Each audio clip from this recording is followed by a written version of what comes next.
अस्सलाम वालेकुम नाज़रीन, मैं हूं तहरीन फातिमा और आप देख रहे हैं बोल्ड पाकिस्तान न्यूज़। वज़ीर आला पंजाब सरदार उस्मान बज़दार की आवाम को रिलीफ देने के लिए प्राइस कंट्रोल मैकेनिज्म मज़ीद मुअस्सर बनाने की हिदायत। इस हवाले से मज़ीद तफसीलात जानते हैं इस रिपोर्ट में। वज़ीर आला पंजाब सरदार उस्मान बज़दार से खानेवाल से रुकन पंजाब असम्बली हामद यार हराज की मुलाकात। तरक्याती मनसूबों पर तबादला ख्याल। हामद यार हराज ने डेवलपमेंट प्रोजेक्ट के बारे में तजावीज़ और सिफारिशात पेश की।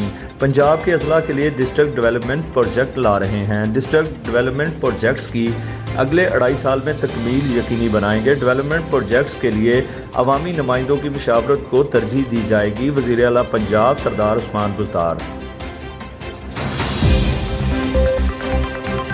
वज़ीर आला पंजाब के मशीर सियाहत आसिम महमूद की जानिब से कलर कहार अजायब घर का इफ्तिताह हुकूमत पंजाब की सियाहत के फ़रोग़ का अज़्म क़यादा करता है। कलर कहार म्यूजियम में सदियों पुरानी नवादरात मौजूद हैं। बुरवकार तकरीर के मौका पर ओहदेदारों ने अजायब घर की मरम्मत और मज़ीद इक़दामात पर जोर दिया। इस हवाले से मज़ीद तफसीलात देखते हैं इस रिपोर्ट में।